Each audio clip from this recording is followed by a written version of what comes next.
Herobrine.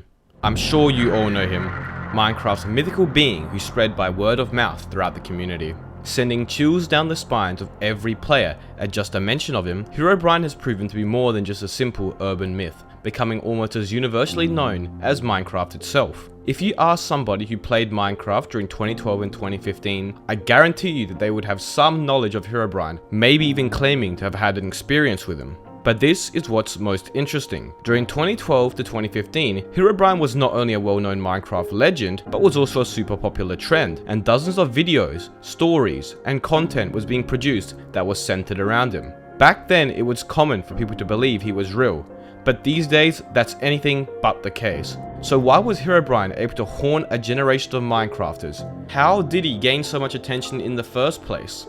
And why did his urban legend die out? Well, today we're going to cover all that and more. But before we do, we need to talk about the history of Herobrine and where the legend began. On an unknown day in 2010, an anonymous user made a post to 4chan's paranormal board, or X. The post was a horror version of popular copypastas, which is called a creepypasta. They are basically segments of text that get copied and pasted all around the internet. But this creepypasta was new. The unknown author's story goes like this. I had recently spawned a new world in single-player Minecraft. Everything was normal at first as I began chopping down trees and crafting a workbench. I noticed something amongst the dense fog. I have a very slow computer, so I have to play with tiny render distance. I thought it was a cow, so I pursued it, hoping to grab some hides for armor. It wasn't a cow though. Looking back at me was another character with the default skin, but his eyes were empty. I saw no name pop up, and I double checked to make sure I wasn't in multiplayer mode. He didn't stay long, he looked at me and quickly ran to the fog. I pursued out of curiosity, but he was gone.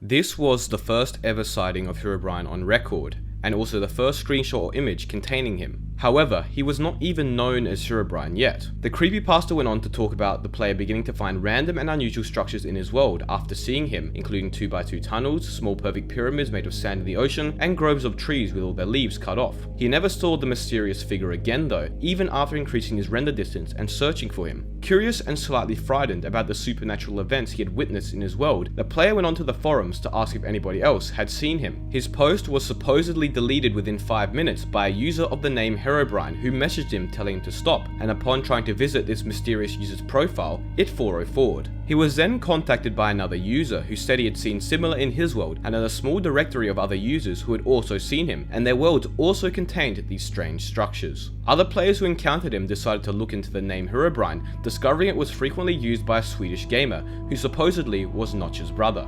The original poster emailed Notch asking if he had a brother, to which Notch responded, "I did, but he is no longer with us." And that's where the legend began, and the infamous Herobrine story was born. But before we continue though, consider subscribing. No pressure.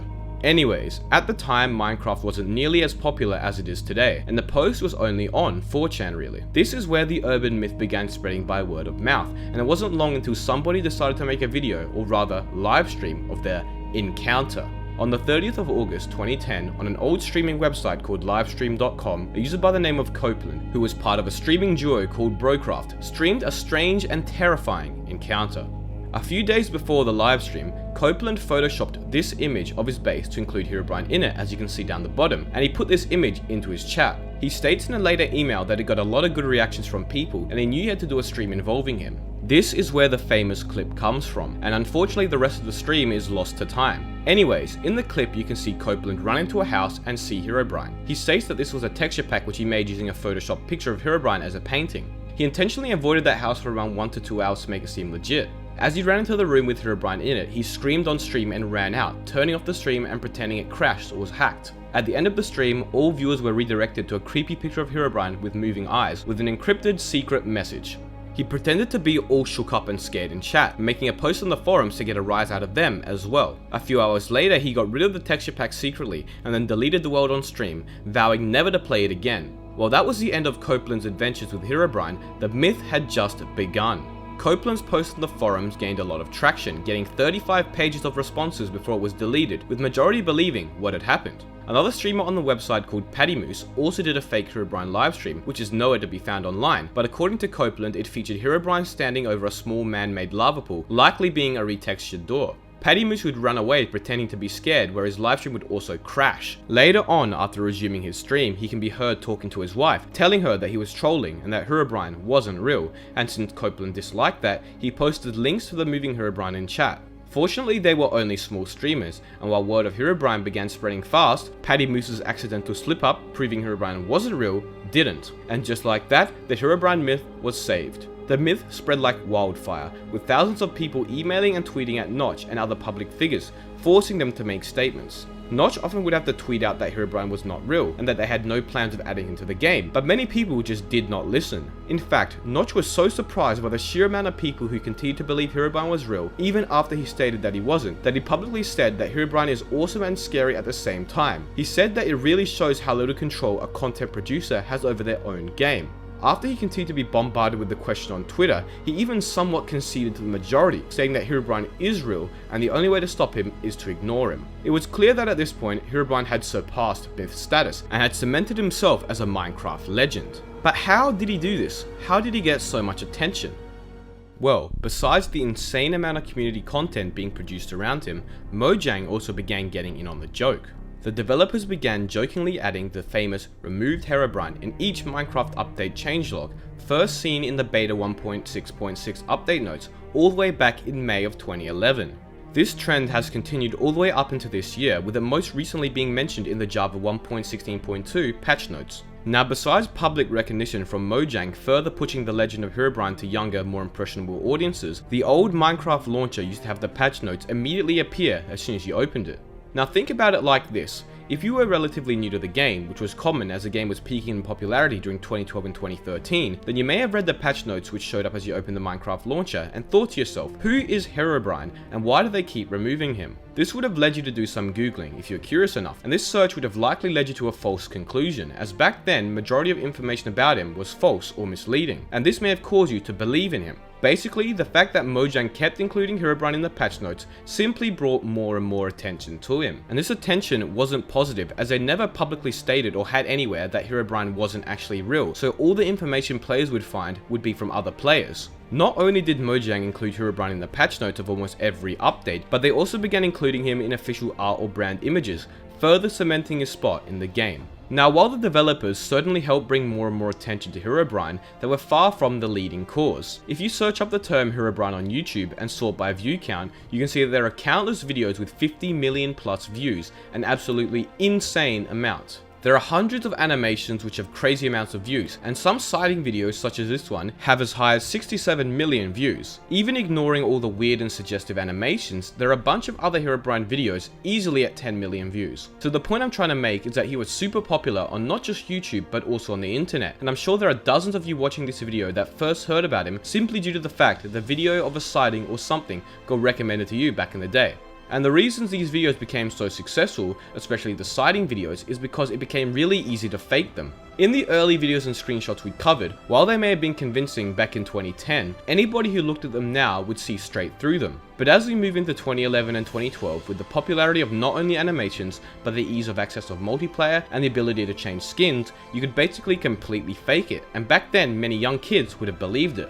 The addition of mods to the game, such as the Herobrine mod, which gave you a way to actually summon Herobrine into the game, blurred the lines between fake and legitimate video footage, with many newer or younger players believing that you could summon him in the vanilla game. All of these factors combined meant that not only was Herobrine a common presence on the internet and YouTube, but he was now easier to make real or believable, and many of the new players coming to the game wouldn't be able to tell the difference.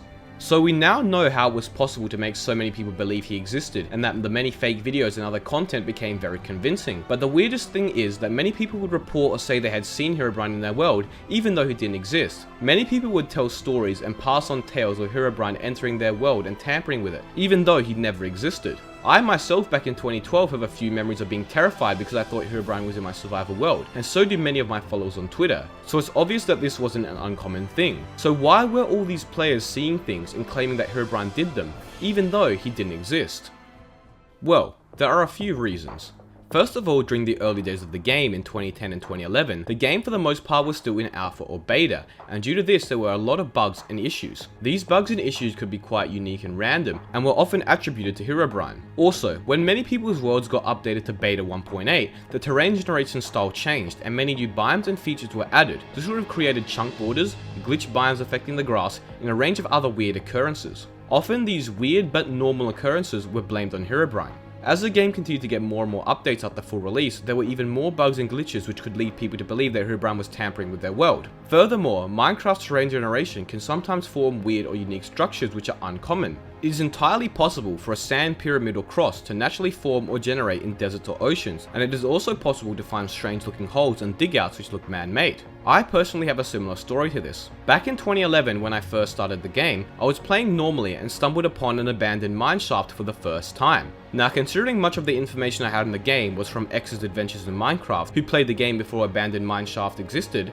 I didn't know what this weird man-made structure was, and I was terrified. I instantly thought that this was Herobrine's doing, and was so scared that I called my parents to my computer and deleted the world. And this isn't uncommon. It became common for players to blame Herobrine for the occurrence of normal but unlikely Minecraft events, such as the lava pool burning down a forest, a random sheep or cow taking fall damage, or even Minecraft cave noises playing. And people would begin telling stories about these somewhat unlikely Minecraft events and how Herobrine had caused them, leading other players to instantly think Herobrine was in their world whenever these events happened to them. It was a chain reaction effect of misinformation that spread so quickly, allowing Herobrine to cement his spot as a legend.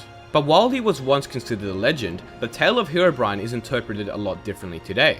There are less new players being introduced to the game for the first time, meaning that less players are falling for fake stories and videos. And long-time players such as myself merely remember Herobrine as a nostalgic figure in our past who we now know never existed.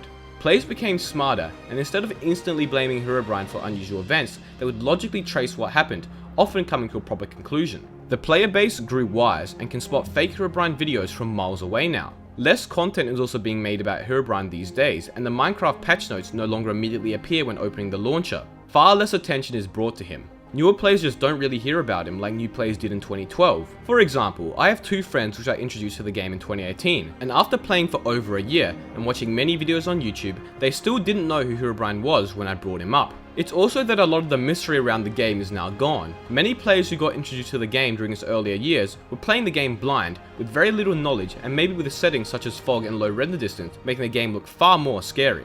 These days, if something weird happens, you can just switch to spectator mode and investigate, something which you really couldn't do without mods back then. In modern times, Herobrine is no longer seen as the legend he once was, and simply returned to being a myth, part of the nostalgic memories of millions around the world. But while the legend has died out in the past years, his legacy is forever cemented in the game, never to be forgotten. I hope you enjoyed today's video. Be sure to subscribe and leave a comment if you did. Join the Discord if you want. Thank you all so much for watching.